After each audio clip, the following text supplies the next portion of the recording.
to the $100 MBA Show, and today is a Q&A Weekends episode where we answer your question right here on the show.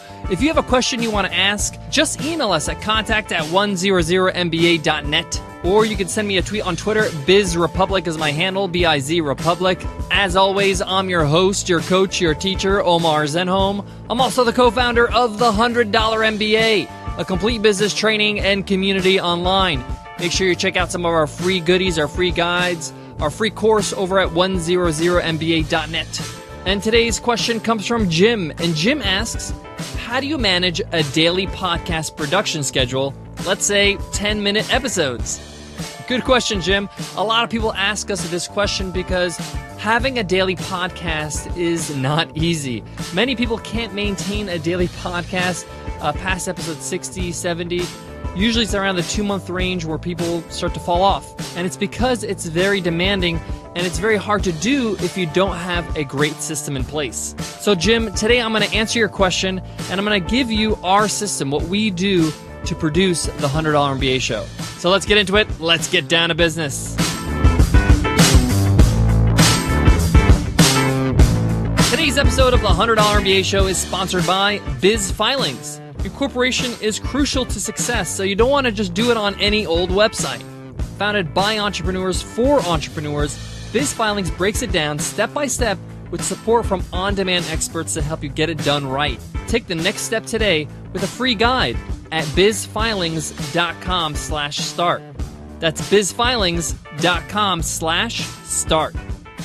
Producing a daily podcast is hard as it is, let alone a high-quality one. And the only way to really do it is to have a system. I mean, many of you know that we do many other things in our business other than this podcast. We run a software company called Webinar Ninja. We have an online course called the $100 MBA. I speak in public at conventions and conferences. Having a daily podcast is hard as it is, let alone a high-quality, valuable one. Early on, Nicole and I knew that we would have to have a system in place in order to produce the show the way we want to make sure it's consistent, the quality is always improving.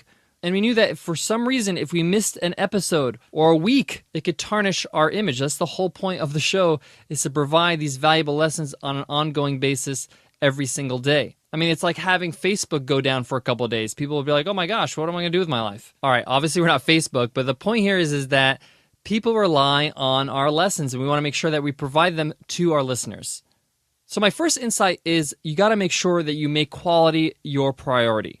So that means every time you produce any episode of your podcast, you're not only looking at the quality of the audio and all that stuff, but the quality of the actual episode, the actual value of what you're offering on the mic. Now, a lot of people don't know that most of the work that I do is in the post-production, is in creating these lessons and outlining them and scripting them and making sure that they're cohesive, making sure I'm not cramming too much in one episode, and making sure that learning is taking place. Luckily, I have experience with this because I have a master's in education, and I was in education for over a decade. So teaching is something that I'm trained to do. But it does take time to produce a quality episode. Now, your show might be an interview show, but it takes time to craft the right questions and do the right research for your guests. The best interview shows are the ones that are researched very well. You research the guests so well, you don't ask questions that are easily found with a Google search. You get the answers that you can't find easily. So you got to take time to make sure it's quality. So you got to set time for pre-production. Now, if you're a daily show like ours, and they're short format like ours, then I would set about 5 or 6 hours a week on pre-production. And that means basically coming up with your episodes, the outlines of them. If there are questions that you're going to ask your guests, what are those questions going to be? Is getting ready before you hop on the mic. And this also includes rehearsal. You may want to go through these questions. You may want to go through the content of your actual episode. I do this all the time where I rehearse what I'm going to say before I jump on the mic. I make sure that my performance on the mic is up to par. The second thing we do is we batch everything we do.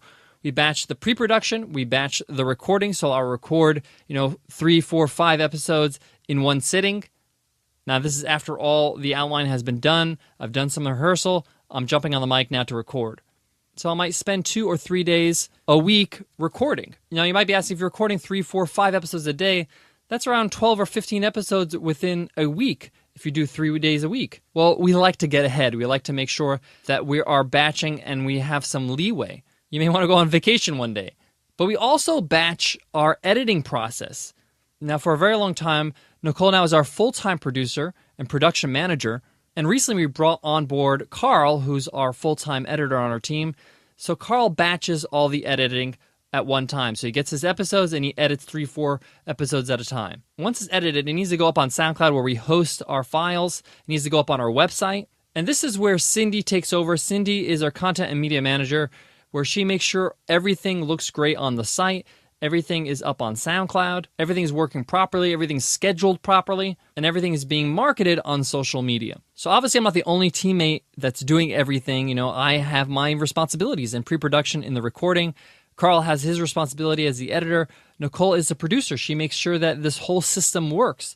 She does quality control. She listens back on the final edit and, advises Carl if things need to be changed. She manages Cindy and makes sure everything is publishing properly. She often also communicates with our guest teachers, makes sure that everything is, scheduled properly on the schedule. And obviously Cindy has her responsibilities to make sure everything is displayed properly on the site and published on iTunes, of course. So we're a team. We work together to make sure this happens. Now, I'm not saying you have to have a team, but you definitely need one if you're doing something else in your business other than this podcast. And we definitely do a lot of other things in our business, like I mentioned earlier. But up until a few months ago, Nicole and I were doing everything together. And the show was being produced on a regular basis with just her and I working on it. So it's definitely possible with a small team, but we needed extra help and we needed to expand our team so we can focus on other areas in our business. Guys, I got more on today's lesson, but before that, I got to give love to today's sponsor, Webinar Ninja Live. Guys, Nicole and I are running the first national webinar conference in sunny San Diego on September 26th. Be a part of this epic event.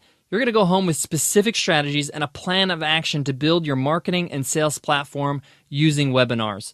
You're going to learn from expert speakers like Michael Port, Amy Mead, Matthew Kimberly, John Lee Dumas, Kate Erickson, Jason Zook, Grant Baldwin, and a whole lot more. This one-day event is going to be jam-packed with value.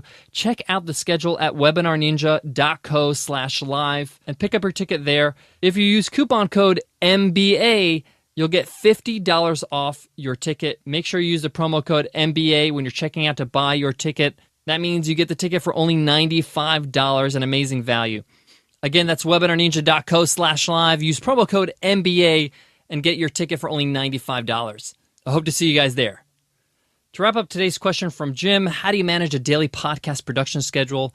You need to make sure you put the time in your schedule. Make sure that you book time for you to create your episodes, to record your episodes, and manage the whole system if you need to. Make sure if there's other people involved other than yourself, that everybody's responsibilities are super clear. Everybody knows what they're responsible for, what their deadlines are, when they're supposed to be doing what.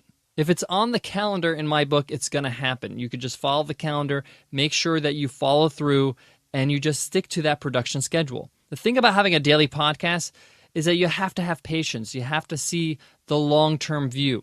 If you're recording 2, 3, 4 episodes a few times a week, it could be very tiring. And you might be saying, wow, I'm doing all this work and I'm still not even that ahead. I'm like a week or maybe 10 days ahead. You just got to keep chipping away at it and keep working at it and being consistent. I have to say that the $100 MBA Show has been one of the most rewarding things I've been a part of in my life because I am able to be a part of this body of work. I mean, today's episode 378, nearly 400 episodes. And that's because we stayed consistent and we had a system in place and we followed through.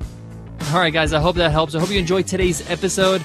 Guys, remember, if you have a question you want to ask on Q&A Weekends, just email us at contact@100mba.net. We'd love to answer your questions. Tomorrow we have another question from Christina who asks, I'm curious, why do you do a one-time fee for your course, the $100 MBA, instead of a monthly or yearly subscription? This is a question we get asked a lot in our space by our peers. I'm going to answer it, I promise you. Tune in for that tomorrow. Until then, I want to leave you with this. If you're looking at your schedule and you have a lot on your plate already, starting a daily podcast may not be the best thing for you. It takes time. It takes a lot of effort. It also takes a lot of creative energy to come up with new episodes every single day.